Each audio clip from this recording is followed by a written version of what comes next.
bonjour à toutes et tous et bienvenue à cette session de l'Académie des résolutions des problèmes d'Amazon. Je suis Michele et je suis là aujourd'hui pour vous présenter mon collègue Teddy. Ensemble, aujourd'hui, nous allons discuter du sujet qui est justement le réclamation euh, à, à Z et comment le gérer. Et juste une petite présentation. Au cours des dernières années, nous avons travaillé chez Amazon en tant qu'account manager. Et aujourd'hui, nous avons le but en fait de vous donner un aperçu complet, plus ou moins complet de ce qu'on peut, et de ce qui sont les réclamations de la A à la Z, le meilleur pratique pour les vendeurs, pour les gérer, la manière bien sûr de faire appel et de contester les décisions d'Amazon si une réclamation de l'acheteur est acceptée, comment essayer d'éviter les réclamations et aussi quel type d'assistance Amazon peut vous fournir sur ces sujets. Justement pour ça, je tiens à vous dire, à vous faire partie du fait que nous faisons pas partie de la team de claims, que c'est justement l'équipe qui gère les décisions et les enquêtes sur les réclamations de la A à la Z. Donc, nous avons collecté les informations d'aujourd'hui à travers un travail interne, en fait, des collectes d'informations directement avec l'équipe. Mais je dois vous dire que justement, nous ne sommes pas trained sur ces sujets et nous n'avons pas une visibilité totale ni des processus ni des démarches en fait qu'ils utilisent pour prendre des décisions, même si, bien sûr, on a une visibilité sur les politiques qu'ils utilisent. Euh, et donc, voilà, donc j'ai tenu justement à vous dire ça parce que les travaux étaient difficiles pour nous aussi, parce que le team, justement, n'a pas un contact direct ni avec nous, ni avec la majorité de départements qui travaillent directement avec le vendeur. Voilà, dans la deuxième slide, vous pouvez justement voir les règles de base de la séance d'aujourd'hui. Nous avons prévu une formation directe de 45 minutes et une session de questions-réponses plus ou moins 15 minutes. Si vous voulez, pendant la présentation, vous pouvez écrire votre question en utilisant la fonction de chat dans le Webinar Tool. Et nous allons quand même essayer de répondre à ces questions lors de la dernière session de formation des 15 minutes. Nous ne pourrons pas répondre bien sûr aux questions qui ne sont pas liées au sujet, qui contient des informations légalement sensibles ou bien sûr qui sont spécifiques au compte d'un vendeur. Donc des cas spécifiques, on ne peut pas en prendre charge aujourd'hui. Nous vous remercions si vous voulez bien répondre à l'enquête à la fin de la session parce que nous avons toujours besoin de votre avis. Je laisse maintenant la parole à Teddy et nous nous retrouverons justement pour la séance des questions finales. À toi. Merci beaucoup Michele, bonjour à toutes, bonjour à tous. Donc oui, je suis effectivement Teddy, donc c'est moi qui vais me charger de faire la présentation d'aujourd'hui. Juste avant de commencer, j'ai cru voir passer dans la section questions une des personnes qui indiquait qu'il n'y avait pas de son sur la présentation. Je voudrais juste savoir si ça concerne d'autres personnes, si il y a un souci de son, si vous m'entendez mal. Michele, si tu m'entends, juste peut-être confirmer. Ouais, je viens de justement de voir la question de Thierry, D'accord. mais Alors, je vois que il c'est est le confirmé que c'est OK. seul. Ok, ouais, ok. D'accord. Ok, bah on va pouvoir poursuivre du coup. Donc on enchaîne sur la présentation. Donc comme l'a dit Michele en introduction, nous allons revoir un certain nombre de points au cours de cette présentation, donc notamment qu'est-ce qu'une réclamation au titre de la garantie A à Z, les différentes méthodes pour faire appel, certains exemples de contestation et aussi des conseils pour éviter de recevoir ce type de contestation. Alors, comme également ça a été précisé par Michele, nous savons que c'est un sujet qui est très opaque pour les vendeurs et où certains d'entre vous doivent avoir, je pense, beaucoup de questions sur le fonctionnement des enquêtes sur les réclamations au titre de la garantie A à Z. On va essayer d'être le plus général possible et vous apporter des informations qui vous seront utiles, mais je doute fort qu'on puisse répondre à toutes les questions que vous vous posez et notamment, je pense que dans certains exemples que je vais vous donner dans cette présentation, vous allez avoir des cas où je vais donner, une situation précise et vous allez certainement vous dire que vous avez déjà été confronté à cette situation et que c'est pas du tout le résultat que vous avez eu vous en pratique. Ce qui est possible, mais malheureusement là, au cours de cette présentation, on n'aura pas la possibilité de rentrer dans le détail. Donc voilà, je voulais vraiment insister sur ce point pour pas non plus créer de fausses attentes par rapport à cette présentation et bien définir exactement ce qu'on va aborder et comment on va pouvoir l'aborder. Donc on va commencer dès maintenant, par une définition de ce que sont les, réclamations au titre de la garantie A à Z. Donc ça, je pense que si vous faites partie de cette présentation, cette formation, vous avez, je pense, déjà été confronté à une garantie A à Z. Donc c'est une ressource qui est disponible pour les acheteurs pour leur permettre de faire une réclamation sur principalement deux aspects d'une commande que sont la livraison dans les temps ou le fait que le produit corresponde à ce qu'ils ont commandé. Donc là, comme vous le voyez sur cette diapositive, l'acheteur va pouvoir effectuer une réclamation s'il n'a pas reçu son colis ou si le colis a été reçu en retard et ou alors si le produit qu'il a reçu ne correspond pas à ce qu'il attendait. Donc soit le produit est endommagé, il ne fonctionne pas, ou il ne correspond pas à ce qu'il avait commandé sur la page produit. Il est important de noter du coup que l'acheteur peut effectuer sa réclamation via le service le libre service sur son compte Amazon ou en appelant directement le service client et il a un délai de 90 jours après la date de livraison pour effectuer cette réclamation. Une fois que la réclamation a été faite, le vendeur a la possibilité d'y répondre ou de faire appel si jamais le vendeur a été débouté au cours de la réclamation. Pour ce qui est des acheteurs, pardon, il y a une fenêtre de prérequis, enfin des prérequis, pardon, pour déposer cette réclamation, une fenêtre temporelle. Donc ça, comme vous le voyez, ils ne peuvent pas le faire moins de 3 jours après la date de livraison estimée. Donc il faut attendre les 3 jours. Et il y a un délai de 90 jours. Donc après 90 jours, si l'acheteur a effectivement eu un problème avec la commande, il ne pourra pas ouvrir de réclamation. Il y a également des prérequis plus généraux. Dans le cadre des non reçus, l'acheteur doit vous avoir contacté avant de pouvoir ouvrir réclamation au titre de la garantie A à Z. Et pareillement, s'il y a une différence notable sur le produit, s'il y a un souci, s'il est défectueux, etc., l'acheteur doit vous avoir demandé un retour et doit attendre 48 heures que vous voyiez le retour. Idéalement, même essayer de répondre dans les 24 heures, ça peut toujours aider, mais d'après la politique, le retour est de 48 heures. Il y a des exceptions à ça.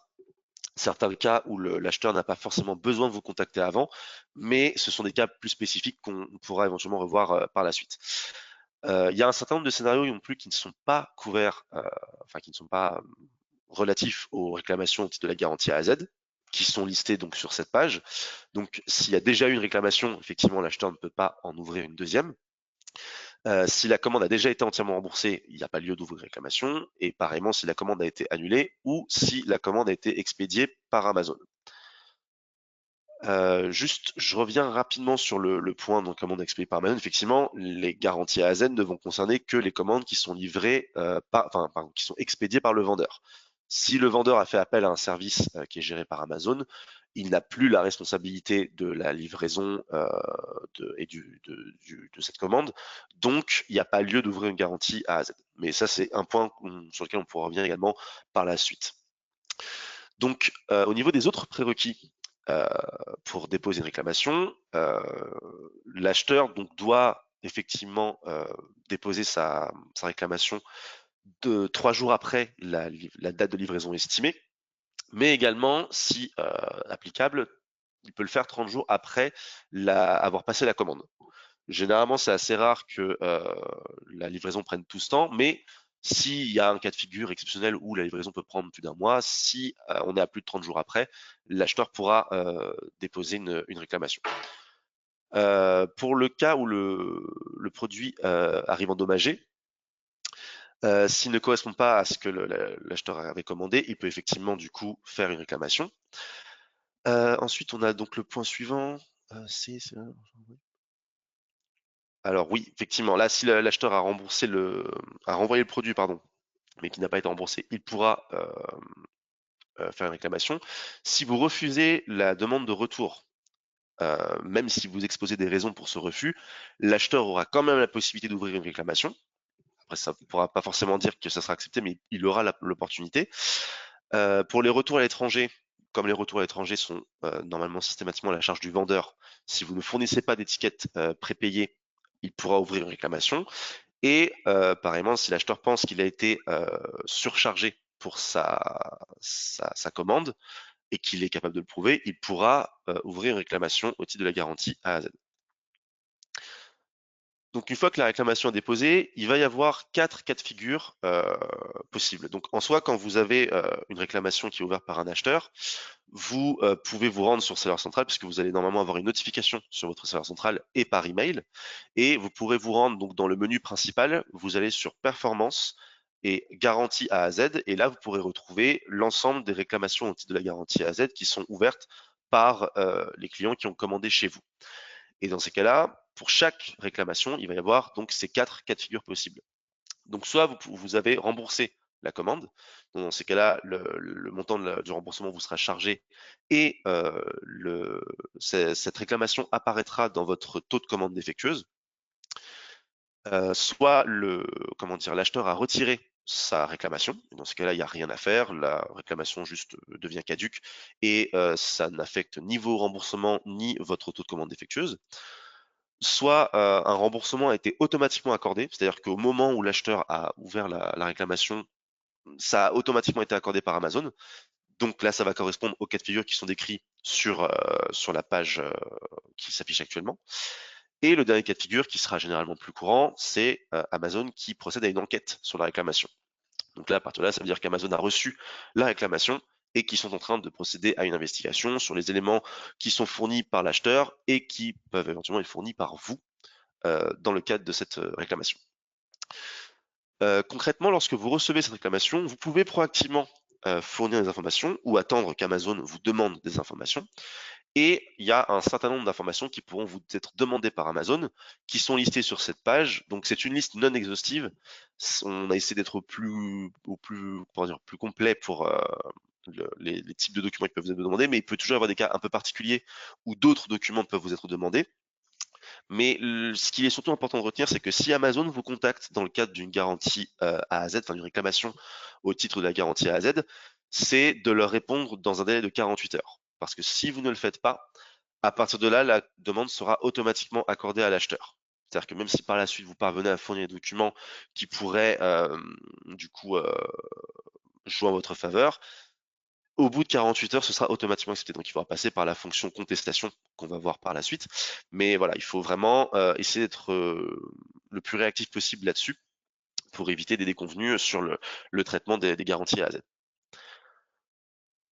Alors, avant de passer à la suite, on va juste aussi revoir très rapidement les remboursements instantanés.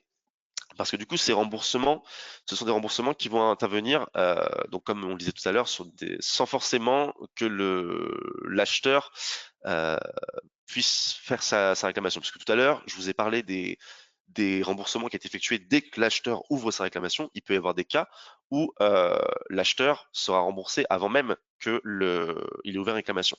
Et ça va, pardon, ça va souvent être lié au numéro de suivi que vous aurez indiqué. Donc là, vous voyez les différents cas de figure qui sont détaillés sur cette page. Mais en gros, en fonction des informations qui vont être automatiquement gérées dans notre système via le numéro de suivi que vous allez indiquer sur la commande, ça pourra impliquer à ce que le remboursement soit instantanément envoyé au client, sans forcément qu'il vous contacte ou qu'il passe par une réclamation au titre de la garantie A à Z.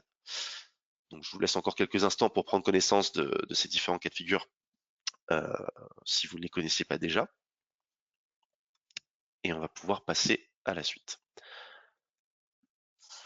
Donc maintenant, on va passer à la partie où on va pouvoir un peu plus détailler et faire une vue un peu plus d'ensemble sur les différentes manières de contester une garantie A à Z, donc de faire appel d'une décision pour la garantie A à Z. Donc, comme indiqué sur cette nouvelle diapositive, vous avez plusieurs étapes clés à retenir dans le processus de réclamation. Donc déjà, il faut que l'acheteur vous contacte en premier lieu pour du coup effectuer sa réclamation, avant d'effectuer sa réclamation. Il y a un délai à respecter, il faut qu'il vous laisse le temps de régler les soucis. il faut qu'il soumette ensuite sa réclamation et vous laisse le temps d'y répondre. Donc vous avez 48 heures pour y répondre. Si vous ne répondez pas, généralement, ça va jouer en la faveur de l'acheteur et il y aura un remboursement qui sera fait. Et donc ensuite, après, c'est des informations plus générales, comme on l'a déjà vu tout à l'heure, hein, donc les demandes d'informations. Et aussi, là, donc, très important à retenir, si vous souhaitez contester une réclamation qui a été accordée à l'acheteur, vous disposerez d'un délai de 30 jours pour le faire. C'est-à-dire que si vous attendez trop longtemps, même si vous avez des éléments vraiment probants qui pourraient permettre de revenir sur sa décision, si vous faites l'appel trop tard, ça ne pourra pas être accepté. Il n'y aura aucun moyen d'outrepasser ça. Donc, pour les contestations au niveau des réclamations au titre de la garantie A à Z, avant de voir un peu plus en détail comment vous pouvez contester, il y a 3 options différentes pour le statut d'une réclamation. C'est-à-dire que l'acheteur fait sa réclamation, il va y avoir 3 issues possibles. Soit ce ne sera pas accordé, soit ce sera accordé mais sous la responsabilité du vendeur. Donc là, le remboursement vous sera chargé et ça apparaîtra dans vos statistiques en taux de commande défectueuse. Soit le remboursement est accordé mais sans que la responsabilité du vendeur soit impliquée. Là, ça veut dire que c'est Amazon qui va prendre à sa charge le remboursement. L'acheteur sera remboursé, mais ça ne vous coûtera rien et ça n'impactera pas vos statistiques en tant que vendeur. Hop, pardon. Du coup, donc les raisons pour faire appel, elles sont détaillées donc juste ici. Donc généralement, ça va être pour les 2 cas de figure, donc soit les commandes non reçues, soit les articles avec une différence notable.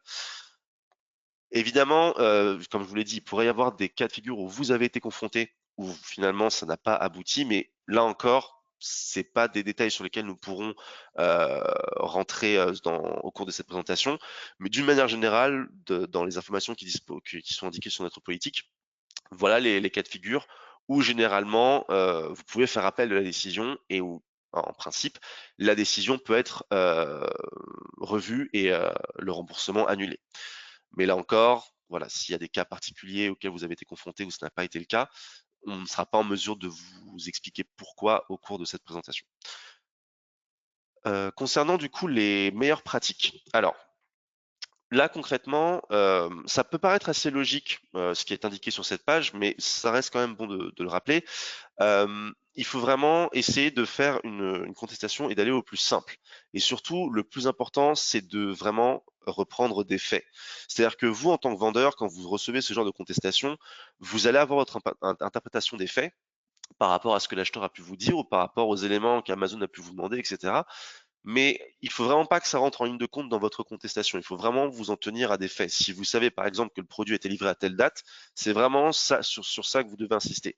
Même si l'acheteur n'est pas d'accord ou que lui prétend autre chose, essayez vraiment de rester au plus clair et au plus concis par rapport à ça, simplement pour ne pas vous disperser et pour aussi faciliter les investigations du service des réclamations pour qu'il puisse vraiment voir les éléments que vous voulez mettre en avant. Également, vous pouvez suivre la structure d'un plan d'action. Alors, c'est peut-être une notion que vous avez déjà entendu dans d'autres contextes sur Amazon.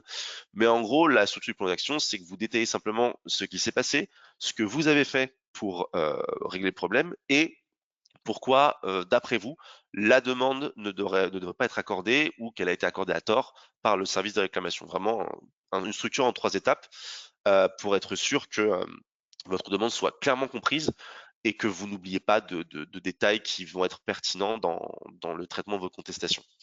À noter également que si vous avez d'autres documents à ajouter à votre contestation, le champ de texte du bouton contester la décision ne vous permettra pas d'ajouter des documents. Vous ne pourrez pas ajouter de pièces jointes.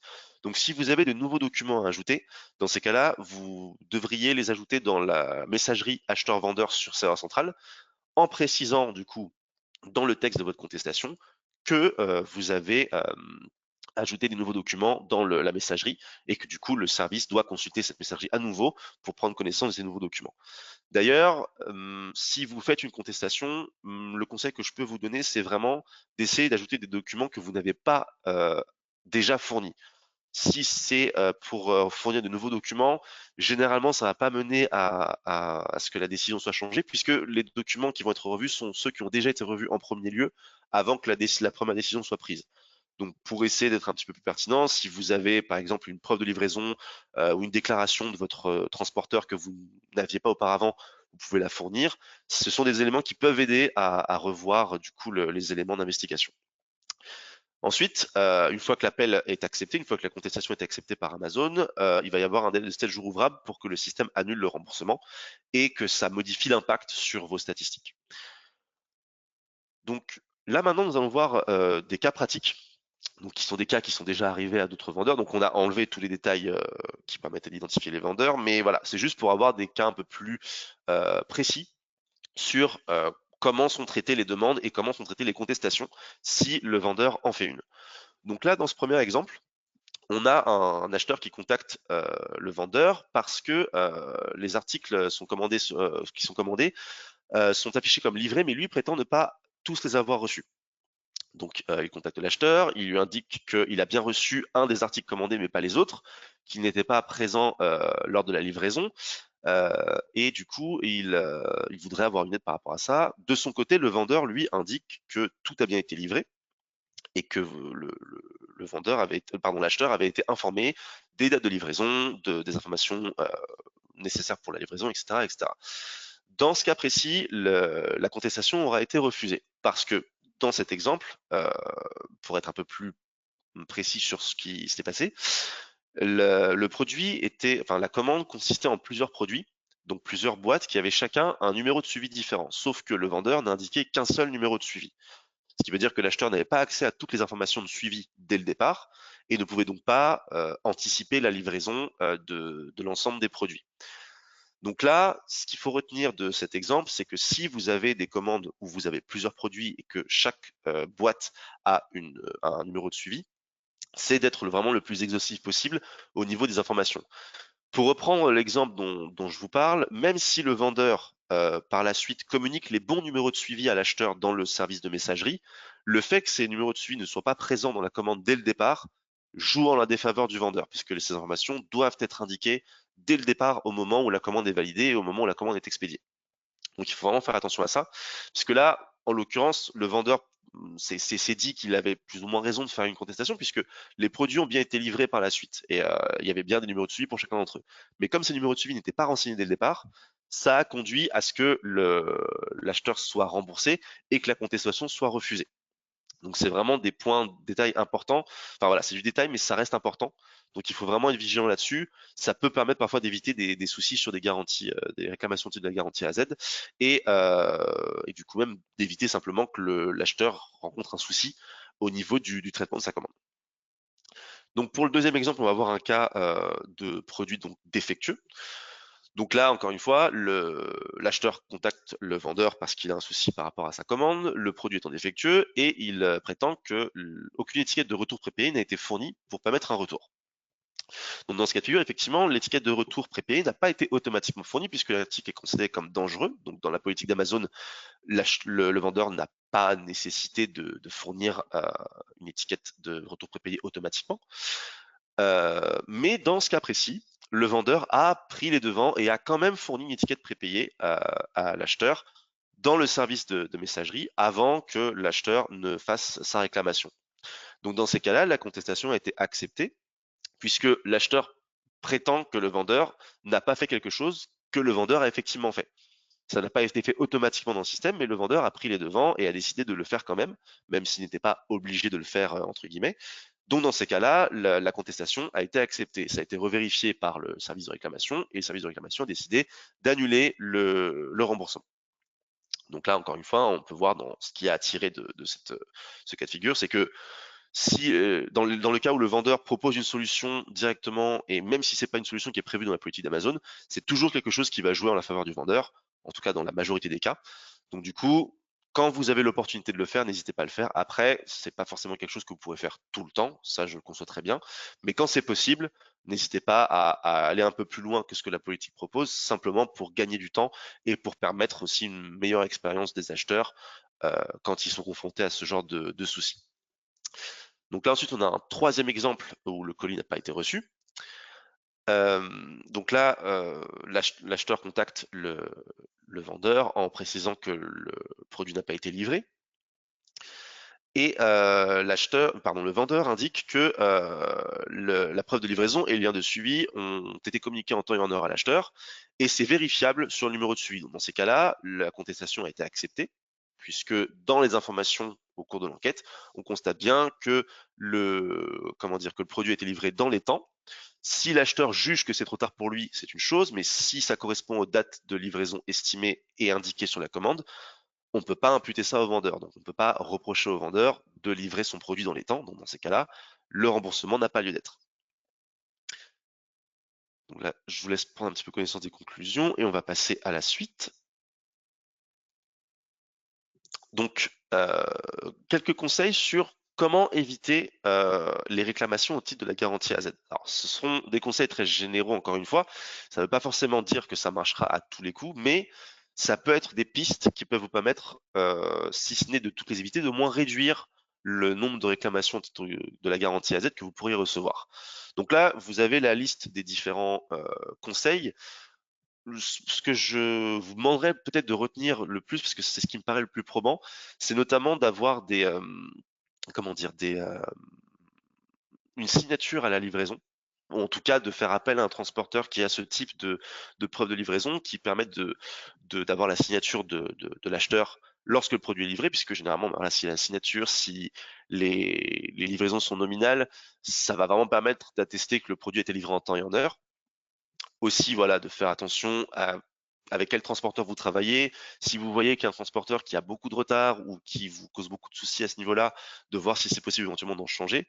Et après, effectivement, quelque chose qui pourrait vous être vraiment utile, ce serait de passer par les programmes supplémentaires d'Amazon, que ce soit le programme Prime ou le programme expédié par Amazon. Mais ça reste des programmes qui ont des coûts et qui ont leurs propres contraintes. Donc voilà, je vous encouragerai pas à passer par ces services uniquement pour essayer de minimiser les réclamations au titre de la garantie A à Z, mais ça pourrait être une piste que je vous invite à étudier si vous avez l'opportunité, si vous en avez les moyens, de voir si vous pouvez utiliser ce type de programme pour simplement voilà, vous garantir une meilleure expérience en tant que vendeur et avoir un peu moins de soucis sur ce type de réclamation.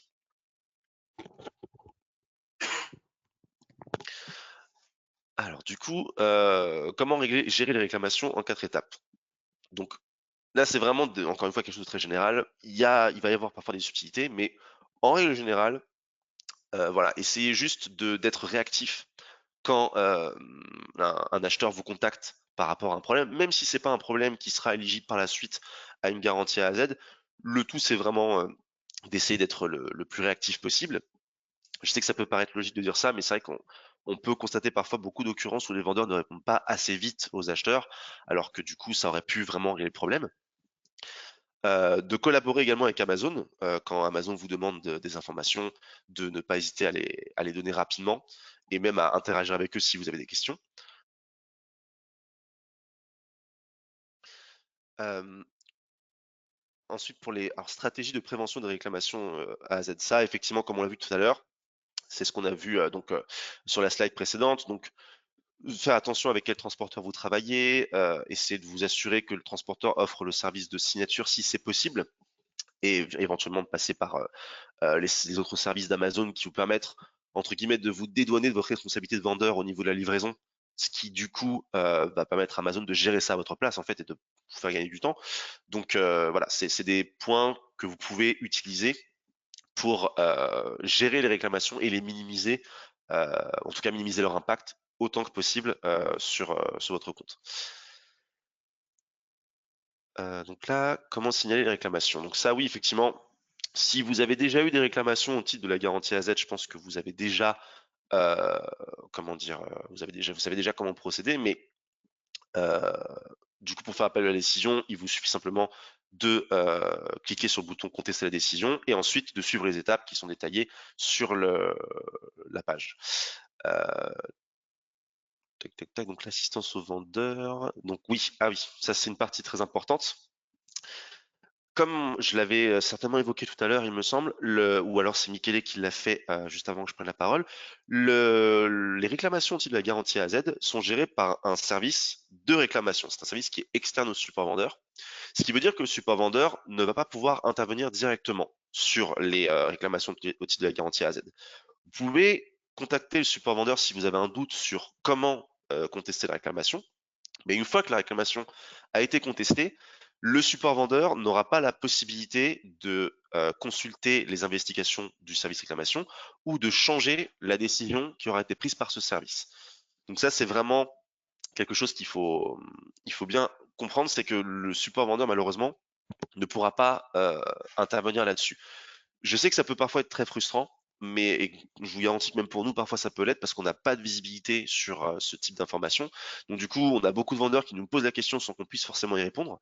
Mais c'est vraiment important de retenir que c'est quelque chose qui est externe aux procédures du support vendeur et que la plupart du temps, quand vous allez contacter le support, il n'aura pas la possibilité de vous donner d'autres informations que celles qui sont indiquées sur les pages d'aide ou de simplement vous dire le statut de la réclamation est tel statut et on ne peut pas répondre outre mesure là-dessus. Donc je sais que ça peut être très frustrant, mais vraiment, il faut vraiment garder ça à l'esprit. C'est pas quelque chose sur lequel le support vendeur peut intervenir. Donc, il faut simplement en fait essayer de se fier aux ressources que vous avez directement via les réclamations anti de la garantie A à Z, que sont du coup le bouton de contestation et le fait de pouvoir rédiger une contestation, ajouter des éléments supplémentaires sur le service de messagerie et structurer au mieux votre contestation pour essayer d'obtenir gain de cause si jamais la commande a été remboursée à l'acheteur après qu'il ait fait sa réclamation. Donc à la fin du PowerPoint, vous aurez un certain nombre de liens utiles sur ce sujet. Donc là, je suis désolé, les liens ne sont pas traduits, mais ils vous donnent bien directement accès aux pages en français. Donc là, du coup, vous avez les différentes ressources qui vous permettent de savoir ce que sont les garanties A à Z, comment les contester, quelles sont les différentes statistiques qui vont être impliquées dans le traitement de ces garanties A à Z. Ah oui, du coup, je vois là qu'il y a aussi une page sur les safety claims. Donc ça, juste pour parler très rapidement de ça, c'est quelque chose qui va concerner uniquement les commandes en Prime. Et ce sont des commandes qui seront remboursées aux acheteurs sans que l'acheteur soit passé par une réclamation au titre de la garantie A à Z. Si c'est une réclamation au titre de la garantie A à Z, il faudra faire la contestation via la réclamation qui aura été faite. S'il n'y a pas de réclamation, vous pouvez ouvrir une safety claim pour demander une enquête sur un remboursement qui a été fait à un acheteur sans que vous ayez eu à intervenir sur ce remboursement. Donc ça, vraiment, je vous invite à consulter les pages d'aide qui sont fournies en ressources pour avoir plus d'informations sur ces différents sujets et du coup avoir un peu plus de détails et plus d'informations que celles qui auront été fournies au cours de cette présentation. Donc la présentation d'elle-même est maintenant terminée et on va pouvoir passer aux questions si vous en avez. Donc je vais redonner la parole à Michele pour qu'on puisse faire le tour des différentes questions que vous pouvez avoir sur ce sujet. Oui, merci beaucoup, Teddy. Excellente présentation. Et justement, oui, il y a des questions. J'ai déjà cherché de répondre à quelques-unes. Il y en a plusieurs. Mais voilà, j'ai flagué un peu quelques questions qui, à mon avis, c'est un peu plus, on va dire, liées au sujet. Tout d'abord, la question de Clémence. Merci pour votre demande. C'est très sympa aussi comme question parce que est-ce que c'est un humain qui effectue les vérifications ou elles se font automatiquement? Si tu veux, Teddy, je peux répondre en fait. Oui, vas-y, vas-y. Bah, justement, je pense que pendant la présentation était plutôt clair le fait qu'il y a deux cas où, surtout si on prend le cas où le numéro de suivi il est valide, donc il est validé, et donc on va dire que le système peut automatiquement, si vous voulez, prendre en compte certaines informations.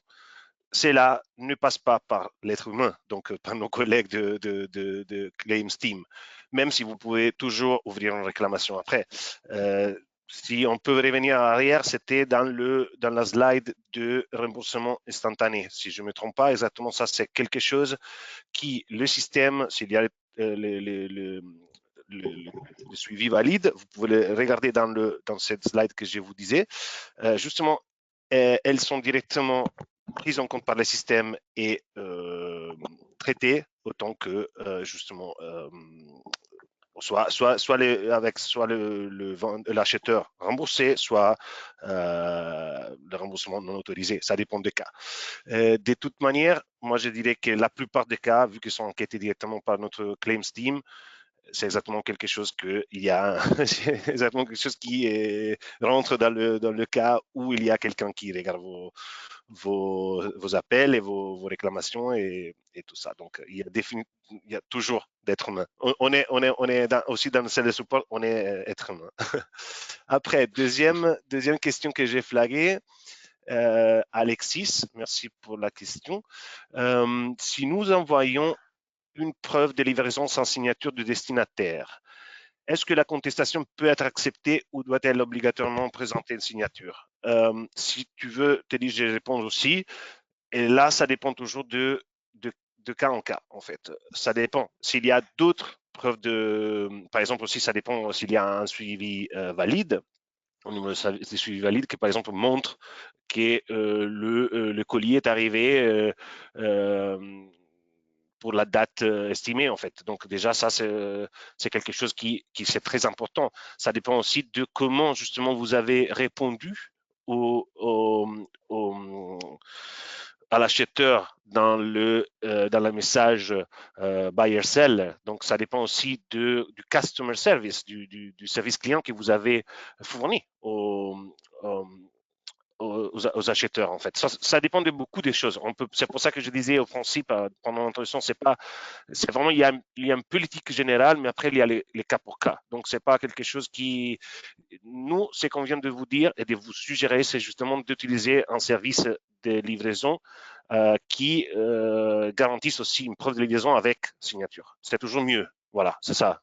Mais c'est pas, on va dire, une option qui toute seule décide si une contestation peut être acceptée ou pas. Après, après je viens de recevoir des autres questions pendant qu'on parlait. Si l'adresse est incorrecte, comment on conteste, Julie? Bon, déjà, si l'adresse est incorrecte, ça dépend j'imagine, bien sûr, si l'adresse est incorrecte, j'imagine que le colis n'a pas été livré, en fait. Et là, ça dépend, ça ouvre justement le cas où le colis n'étant pas s'il n'a pas été livré, justement, ce qui Amazon fait, c'est de rembourser directement l'acheteur, mais de ne pas affecter les métriques, on va dire, de votre état de compte. Donc, c'est quelque chose ça dépend aussi, c'est un peu général comme question, mais je comprends, mais c'est normalement si l'adresse est incorrecte, donc c'est-à-dire que le colis n'a pas été livré, c'est dans le cas où, justement, si l'acheteur n'a pas reçu les colis, de toute manière, même si c'est sa faute, il va être remboursé. Mais vous n'êtes pas affecté par le, par la métrique de votre état de compte. Michele, juste si je peux me permettre d'ajouter Ouais, quelque chose sur cette bien question. sûr, Effectivement, si l'adresse est incorrecte, ça va aussi normalement impliquer que le produit est retourné au vendeur. Et si le oui, produit est automatiquement retourné à l'expéditeur, là, c'est encore un cas particulier qui, du coup, ne va pas forcément rendre l'acheteur éligible à ouvrir une réclamation. En tout cas, s'il l'est, ça va pas forcément dire que la responsabilité sera imputée au vendeur. Donc, comme tu le disais, il pourrait éventuellement y avoir un remboursement, mais ça va pas forcément impacter les statistiques du vendeur. Donc, exactement. c'était juste pour ajouter ce petit point, mais effectivement, oui, après, ça peut être un cas un peu plus particulier. Il faudrait plus de détails pour mener les investigations. Et là encore, les investigations seront menées par le service de réclamation et pas par le support vendeur. Donc, on n'aura pas forcément euh, beaucoup de précisions à apporter sur ce type de cas de figure. Donc là, tu dis, il y a une question que je sais pas si tu as une réponse. C'est Rémi qui demande, en fait, comment les services de garantie s'adaptent sur la question des signatures. Encore, la plupart des transporteurs d'aujourd'hui ne faisant plus signer les clients physiquement suite Covid, mais normalement plutôt électroniquement, voire par exemple avec un scan un QR ou une remise d'un Mhm. code. Je ne sais pas si tu as d'informations à ces sujets ou si tu as des exemples. Moi, je ne sais Non, pas personnellement, normalement. j'ai pas d'informations, mais après, c'est vrai que c'est un point intéressant qui est soulevé par Rémi. C'est vrai que maintenant, il n'y a plus vraiment de signature physique. Ça va plus être de la signature électronique. Mais du coup, je pense, enfin en tout cas si ce n'est pas déjà le cas, que c'est ce qui va plus ou moins remplacer la signature physique dans le cas de la politique d'Amazon. C'est-à-dire que s'il n'y a pas de signature physique, au moins s'il y a une signature électronique, enfin en tout cas une preuve qu'il y a eu une réelle interaction consignée entre l'acheteur et le livreur, ça peut normalement jouer en faveur du vendeur. Mais là encore, il peut certainement y avoir des cas où c'est exactement ce qui s'est passé et où l'acheteur a quand même été remboursé. Et là, il peut y avoir des tas d'autres éléments qui ont pu entrer en compte. Donc, c'est difficile à dire que ça va garantir que comment dire, que l'acheteur ne sera pas remboursé ou que sa réclamation sera déboutée. C'est simplement, encore une fois, comme on le disait, comme tu le répétais pour la question précédente, c'est sur le principe. C'est-à-dire que c'est vraiment des conseils généraux qui vont vous permettre, de façon optimiste, de réduire le nombre de réclamations, mais il pourra toujours y avoir des cas de figure où l'acheteur va quand même obtenir gain de cause, peut-être parce qu'il aura fourni un document supplémentaire qui va vraiment prouver qu'il y a eu un défaut au niveau de la livraison ou au niveau du produit en lui-même.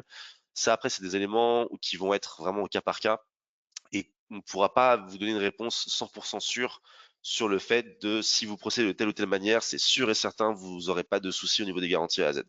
Ça, malheureusement, c'est pas quelque chose qu'on pourra vous fournir. On aurait bien aimé, même nous, de notre côté, comme je le disais, comme du côté du support vendeur, on n'a pas accès aux détails des investigations. On ne peut pas savoir pourquoi le support qui est lié aux réclamations va accepter ou refuser une demande. On sait juste qu'ils l'ont accepté ou qu'ils l'ont refusé. Parce que j'ai vu aussi passer une question là-dessus qui demandait s'il y avait possibilité d'avoir des détails. Malheureusement, même pour nous, on n'en a pas. Donc c'est aussi très frustrant pour nous. Mais voilà, il y a quand même des pistes qu'on peut explorer pour essayer d'améliorer votre expérience au mieux. Mais il faut juste savoir que ça va pas forcément vous donner de garantie à 100% que dans ce cas précis, vous éviterez toutes les réclamations ou s'il y en a une, ce sera forcément pas remboursé. Ça, malheureusement, c'est pas quelque chose qu'on peut vous promettre parce que voilà, c'est pas quelque chose où on a suffisamment d'informations pour pouvoir dire à 100% que c'est faisable ou non. Voilà, donc j'espère que ça a répondu à votre question, Rémi. Ok, voilà, une question générale de Julie. Euh, si une cause, ok, justement, je pense que ça nous aide aussi à souligner un point qui c'est très important. Si une contestation, donc c'est un appel, est rejeté et que je ne suis pas d'accord, comment je fais? Si tu veux, je peux répondre, mais Oui, ah, vas-y, en je te fait, laisse répondre. oui, en fait, Julie, je pense, que c'est la dernière diapositive de la présentation qui explique justement si si vous avez ouvert une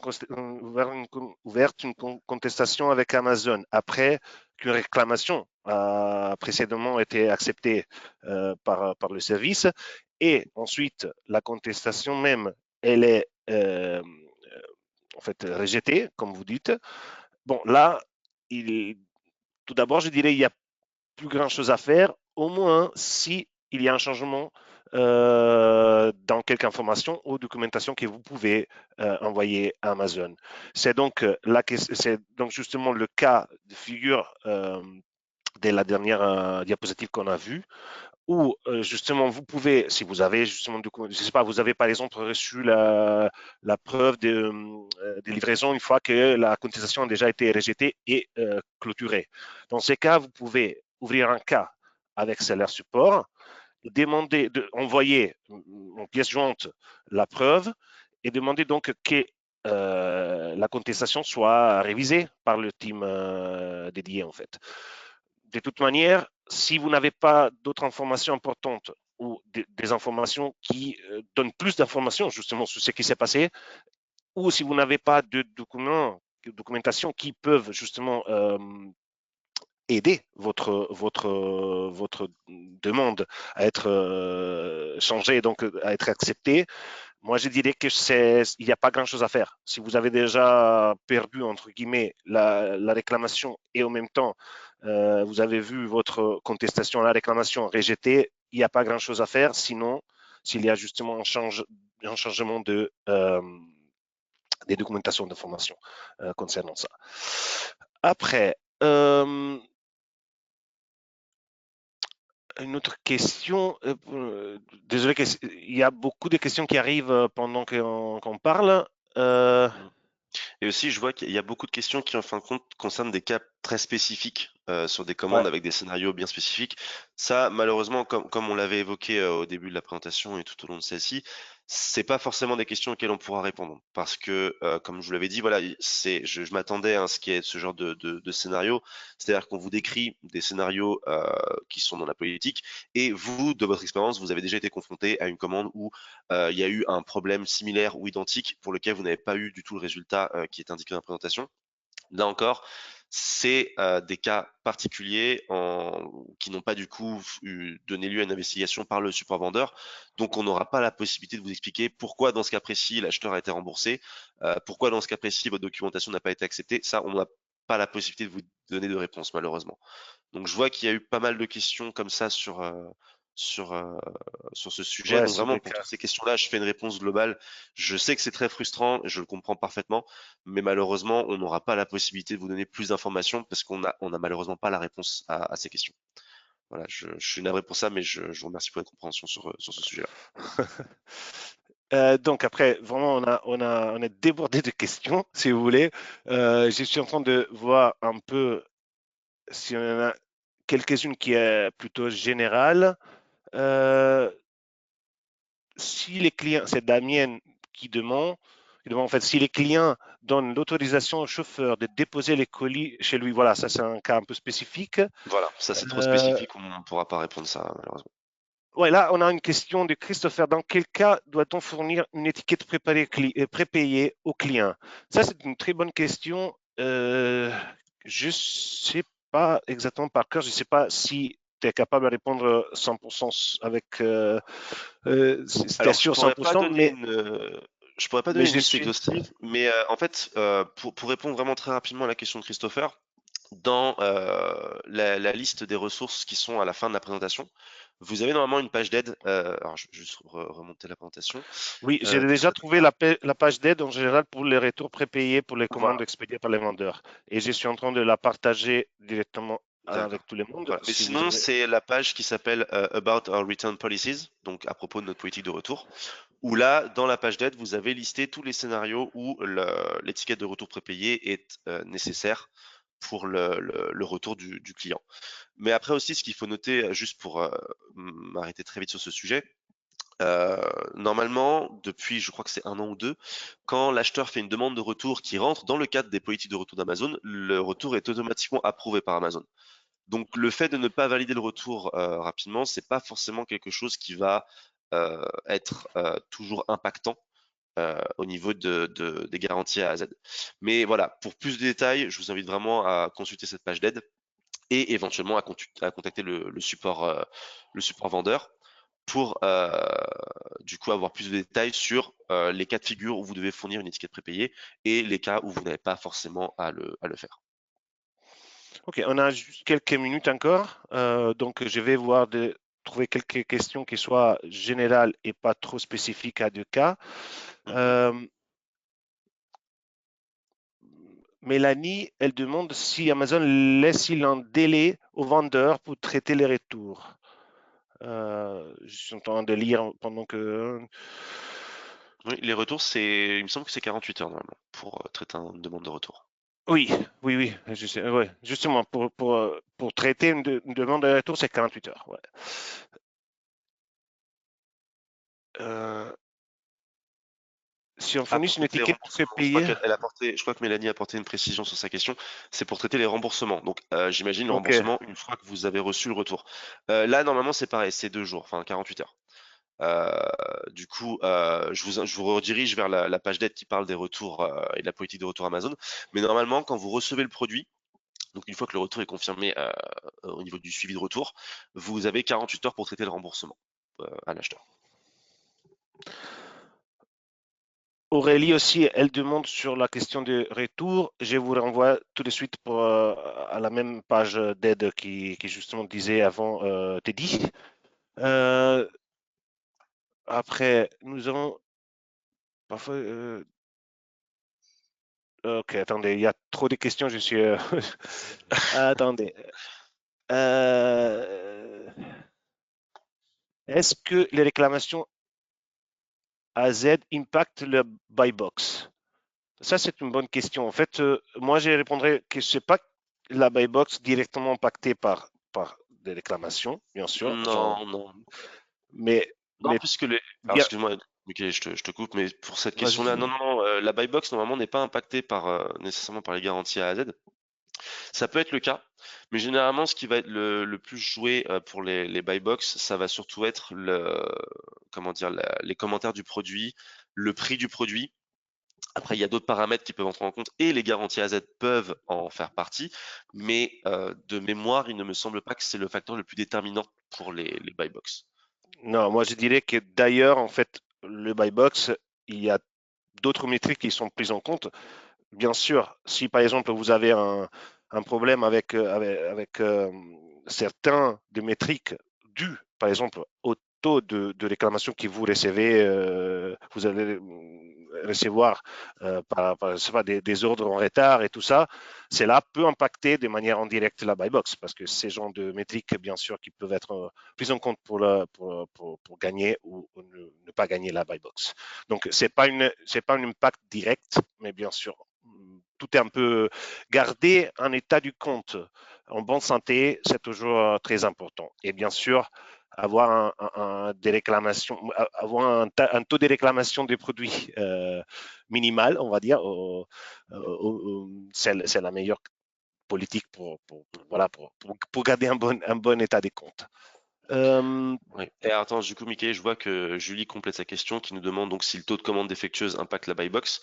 Donc, en soi, oui, mais du coup, il n'y a pas que les réclamations au titre de la garantie AZ qui vont impacter le taux de commande défectueuse. C'est pour ça exactement, on vous précisait que les garanties AZ ne vont pas être un facteur déterminant pour la buy box. J'espère exactement. que ça a répondu à votre question. Après, je vais, si les clients, c'est Mélanie qui nous écrit, si les clients ouvrent une réclamation alors que nous avons reçu son retour la veille, Amazon va compter la réclamation comme responsable.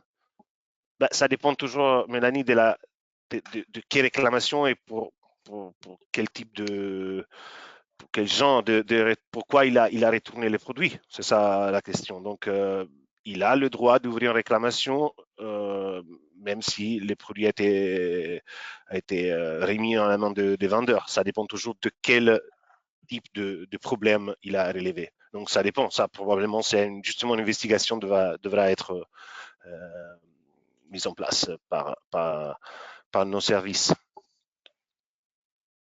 Euh, Si Adeline demande si les retours automatiquement ont prouvé, que devons-nous faire de plus? Ça, c'est déjà, encore une fois, il faut regarder toujours la politique des retours. Donc, ça dépend des cas spécifiques. On ne peut pas répondre, désolé pour ça, mais il faut toujours regarder un moment qu'est-ce qui s'est passé et pourquoi les retours étaient automatiquement approuvés. Euh, J'avais encore une question que j'avais flaguée avant. Euh, bon, si si l'adresse est incorrecte, comment, ça on a déjà répondu, c'est pour ça que je l'avais flagué. Et je pense que on a répondu plus ou moins à beaucoup de questions. On a 2 minutes, peut-être je vais prendre la Alors, dernière. je regarde juste si on a encore des questions vraiment d'ordre général. Donc encore une fois, je suis désolé pour toutes les questions auxquelles on n'a pas répondu, qui sont du coup trop spécifiques à des scénarios en particulier sur des commandes. Mais ça, effectivement, c'est des questions auxquelles on ne pourra pas répondre. Là, je suis en train de regarder si on a peut-être une question d'ordre plus général auquel on n'a pas encore répondu. Euh, Bah, là, il y a une question, par exemple, des Rémi. La dernière, je peux répondre justement parce que c'est quelque chose qui intéresse beaucoup de sellers, j'imagine. Comment les demandes des clients sont filtrées pour écarter les demandes trop fréquentes pour un même client ou les demandes abusives visant à être remboursées de manière frauduleuse? Donc, Rémi, ça, c'est une bonne question. Je comprends très bien et je peux rapidement vous répondre que chaque cas c'est un cas c'est une situation différente. Donc, bien sûr, notre équipe, quand j'ai parlé directement avec justement des collègues qui travaillent dans cette équipe, m'ont expliqué que bien sûr, ils ont accès à à l'historique, soit de seller, soit de vendeur, soit de l'acheteur. Donc, bien sûr, il regarde ça s'il y a un problème spécifique, surtout avec des hypothèses, on va dire, d'abus, si on veut en parler comme ça. Mais bien sûr, en même temps, la politique d'Amazon, c'est de traiter chaque cas pour être un cas toute seule. Genre, c'est pas, on ne peut pas faire un processus sans intention ou aux hypothèses. Donc, bien sûr, c'est pour ça qu'on disait justement que c'est très important quand vous écrivez un appel ou bien une contestation de mettre clair, mais sans faire des hypothèses, les faits. Donc, justement, pourquoi vous pensez que c'est pas juste que l'acheteur soit remboursé et pourquoi vous pensez pas qu'il a été abusif ou tout ça, mais justement parce que vous dites ça, il a été reçu. Moi, j'ai la preuve des livraisons, j'ai tout ce qu'il vous faut pour comprendre que voilà, les produits étaient en bonne condition, ils étaient livrés de manière correcte et dans le temps limite. Voilà, dans le correct délai. OK? Donc ça, c'est la chose la plus importante. Après, je voulais justement répondre à une question que j'avais déjà répondu au principe, mais c'est très important, je pense. Les week-ends, est-il compté dans les 48 heures de réponse? Oui. Ça, c'est. Moi, je suis. Malheureusement, je dois vous dire que oui. C'est une politique d'Amazon que c'est une politique générale en fait, que le week-end compte dans le 48 heures des réponses et en général ça compte pour acheter et ça compte pour justement pour faire affaire, faire business en fait. Donc je suis je ressens beaucoup d'empathie pour ça. Je comprends que c'est pas bien de passer le dimanche parfois à répondre à des réclamations, mais ça, oui, justement, on peut rien faire. C'est vraiment une politique d'Amazon qui, je pense, a son sens, justement pour les business, mais que bien sûr, ça, c'est pas les tops, on va dire, ni pour vous ni pour nous, si vous voulez, mais c'est comme ça. Et voilà, donc on a plus de temps. Il y a vraiment beaucoup de questions encore qui restent. Beaucoup sont très spécifiques, donc on ne pouvait pas y répondre, mais ce que je vous conseille toujours, c'est de contacter votre point de contact chez Amazon et en même temps, si vous avez deux questions spécifiques sur des commandes ou des cas ou des situations ou des réclamations, tout ça, vous pouvez toujours en parler avec votre account manager si vous avez un ou votre marketplace consultant ou bien sûr ouvrir un cas avec Seller Support pour avoir justement même seulement quelques informations de plus par rapport à ça, en sachant que nous ne pouvons pas donner des questions concernant directement une investigation, une enquête de Claims Team parce qu'on n'a pas visibilité de ça. Et donc, on peut pas vous donner plus d'informations qui sont justement celles qu'on vient de vous donner aujourd'hui. Et voilà. Et donc, de mon côté, c'est tout. Je ne sais pas si tu veux ajouter quelque chose, Teddy. Non, non, non, tu as été assez concis, j'ai pas d'autre chose à ajouter. Juste, voilà, remercier toutes les personnes qui ont assisté à cette présentation.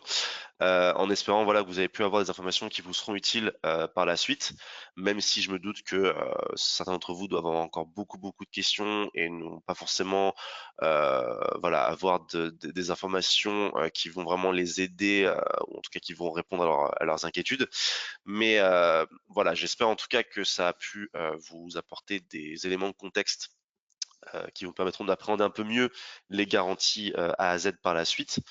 Et comme Michael l'a dit, hein, si vous avez d'autres questions, n'hésitez pas à contacter votre point de contact Amazon si vous en avez un, ou le support vendeur pour soumettre des questions d'ordre plus général, savoir si vous avez notamment si vous avez des questions sur la politique de retour, sur comment contester une réclamation.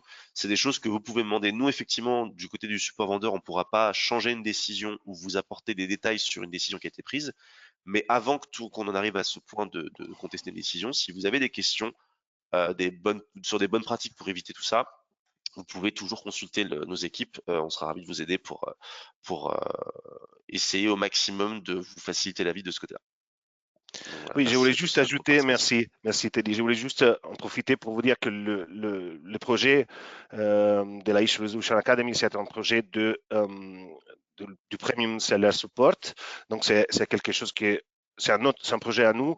Et justement, on a reçu tellement de feedback pour faire une séance sur la garantie A à Z qu'on a finalement collecté toutes ces informations pour chercher de vous aider le plus possible. Mais c'est vrai qu'on a quand même des limites dans des questions où on ne peut pas franchement avoir trop de visibilité parce que c'est pas dans notre champ de travail simplement. Donc voilà, je voulais justement vous dire ça et vous rappeler aussi de répondre à l'enquête finale après le webinaire, parce que justement pour nous c'est toujours très important de savoir ce que vous pensez de la séance que vous venez de voir et bien sûr ce que vous pensez de sujets que vous aimeriez être abordés dans le futur par nous et par notre team de la Issue Solution Academy. Je vous remercie encore une fois et une très belle journée à toutes et tous. Merci Michele, merci à tous. Au revoir.